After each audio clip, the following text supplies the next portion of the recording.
Bien, este teórico lo empezamos la semana pasada, donde vimos características generales del metabolismo, vimos de qué dependía la producción de energía en los distintos metabolismos, que estaba relacionada a la diferencia en el salto de potencial redox entre el par de compuestos que se oxidaba y el par de compuestos que se reducía. A mayor diferencia, mayor producción energética. Y también vimos que dependía de la cantidad de reacciones intermediarias que tenía la vía metabólica que se estaba siguiendo. Cuanto mayor cantidad de reacciones había, mayor producción energética había. Vemos clasificación de los metabolismos.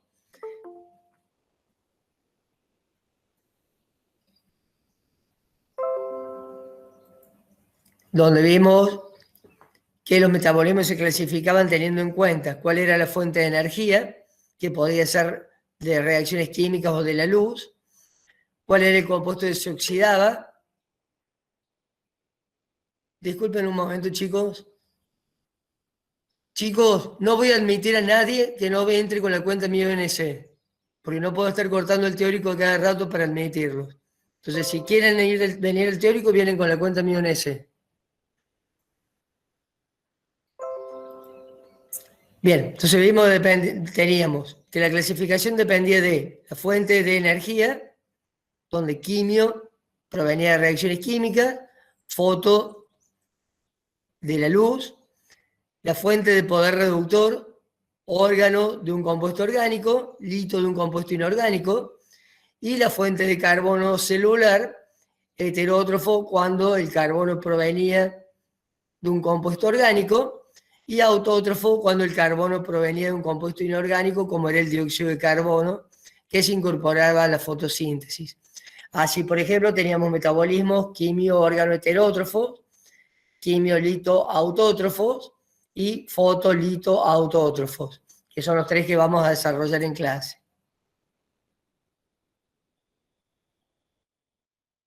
Bien, vimos todo que el metabolismo quimio órgano heterótrofo era aquel que obtenía la energía de reacciones químicas, poder reductor de un compuesto orgánico, y la fuente de carbono celular también provenía de un compuesto orgánico.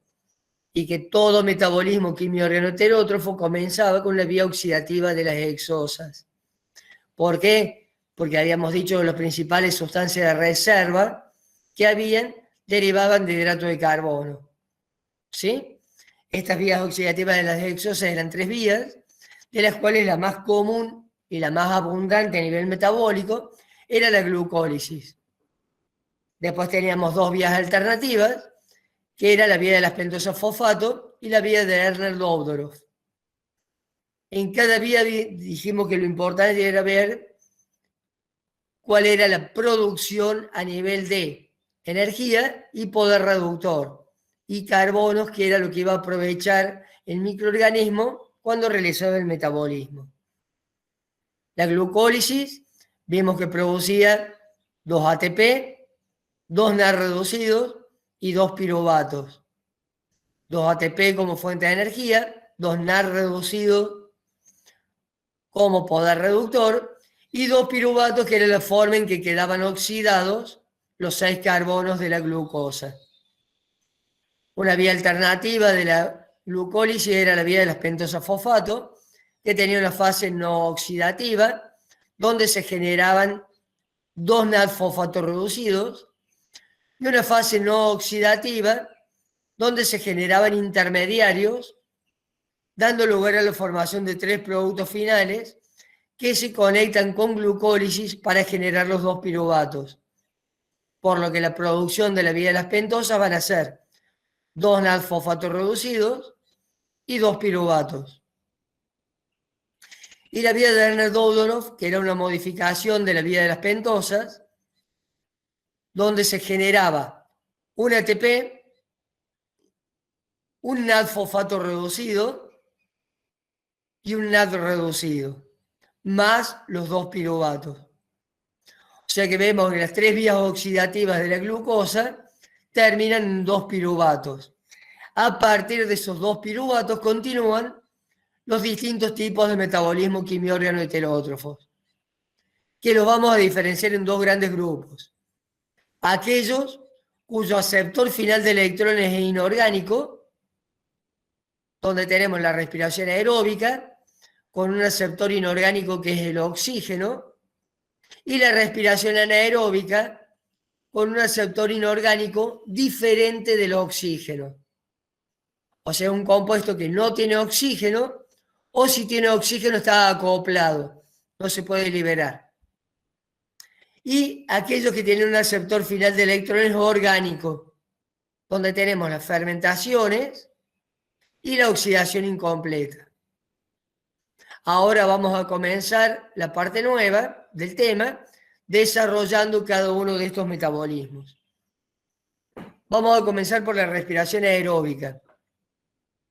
La respiración aeróbica se define como la oxidación completa de una molécula orgánica a dióxido de carbono y agua. O sea, yo voy a tomar, en este caso, una glucosa y la voy a oxidar totalmente a dióxido de carbono, que es la forma más oxidada de un átomo de carbono, ¿sí? Generando gran cantidad de coenzimas reducidas, las cuales a su vez se van a reoxidar en cadena respiratoria,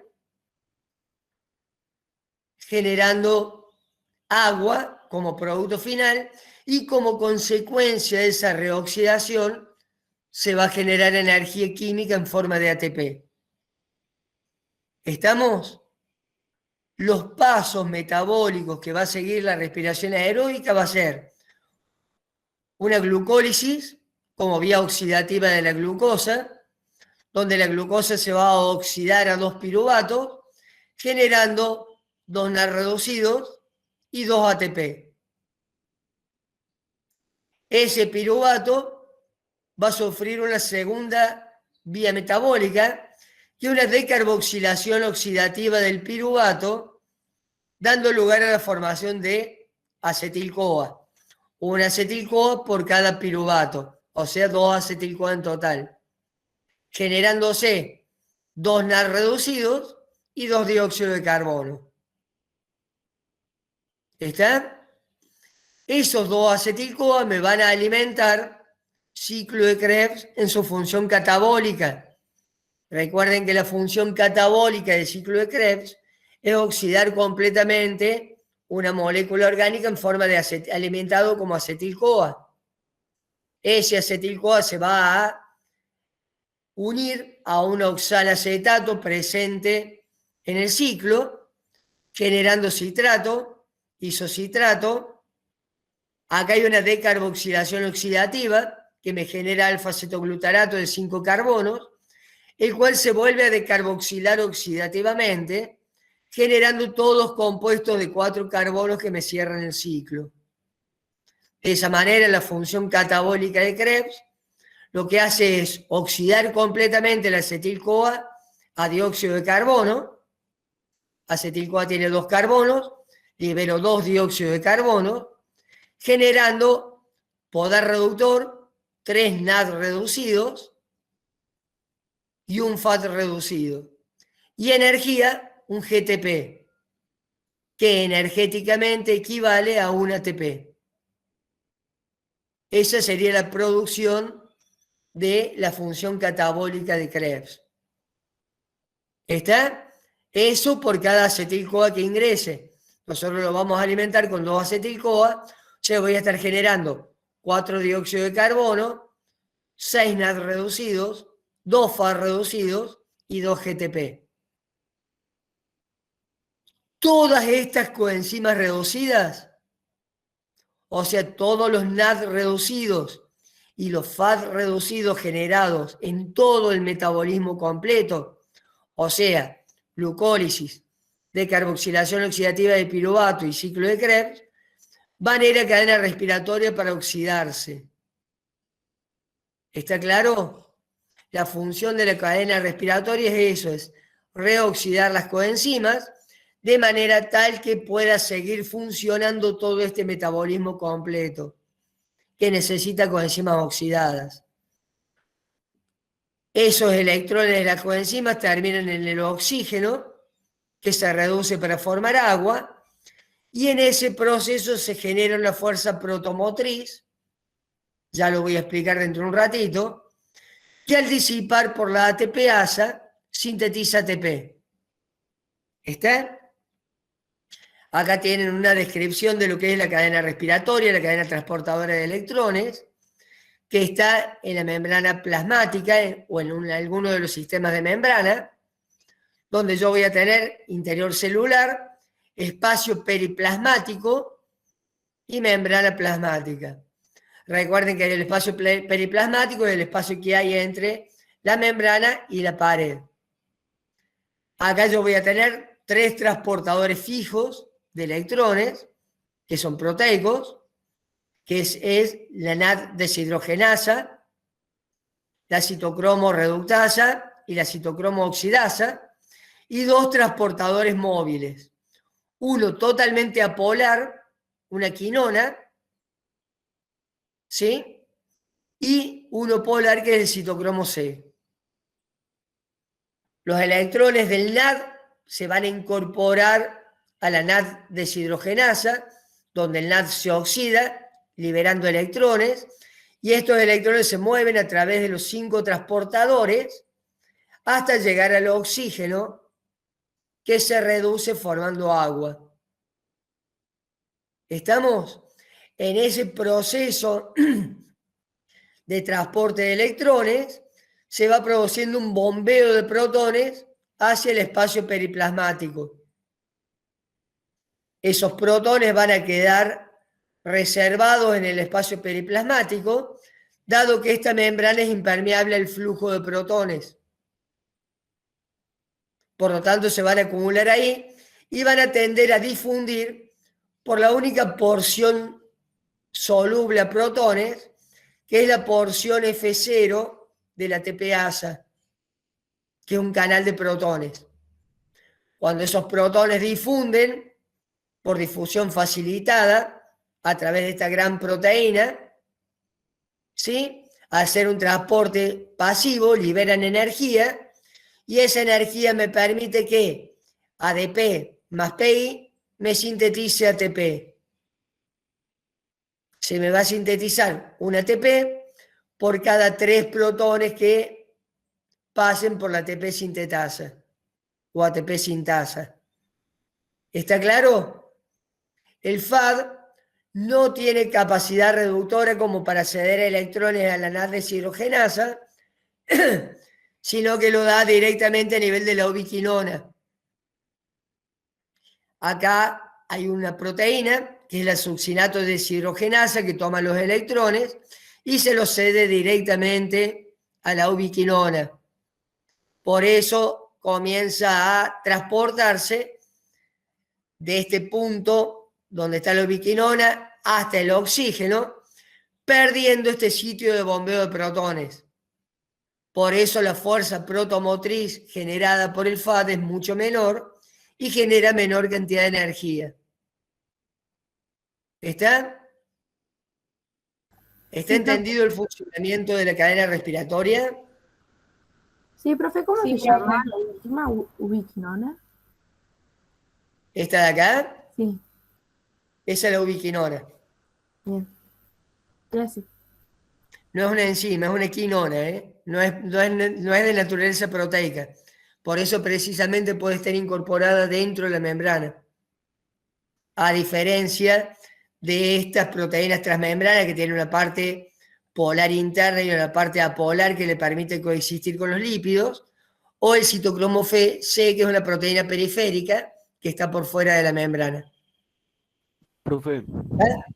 Sí, no, Pero lo importante acá es que los electrones se van a mover por toda esta cadena, desde la coenzima que se oxida hasta el oxígeno que se reduce formando agua. Por eso yo les definí la respiración aeróbica como la oxidación completa de una molécula orgánica a dióxido de carbono, acá en ciclo de Krebs, y agua en cadena respiratoria, con la consiguiente producción de energía. Y esa producción de energía depende exclusivamente de una fuerza protomotriz.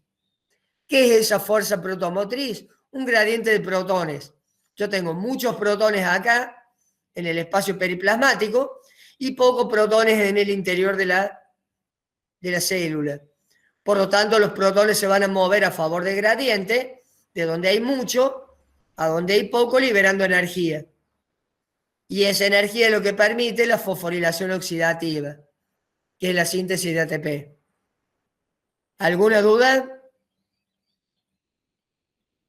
No, Entonces, profe. los pasos de la respiración aeróbica son glucólisis, decarboxilación oxidativa del piruvato a acetil-CoA. El acetil-CoA alimenta el ciclo de Krebs en la función catabólica y todas las coenzimas reducidas se reducen en cadena respiratoria, cediendo los electrones que son tomados finalmente por el oxígeno para formar agua, formándose como consecuencia ATP. El último aceptor de electrones que dijimos que era inorgánico es el oxígeno, quien va a receptar esos electrones y se va a reducir para formar agua. ¿Estamos? Acá tienen un cuadrito resumen de lo que es la producción de energía. Nosotros tenemos que cada NAD reducido que se oxida en cadena respiratoria genera 3 ATP.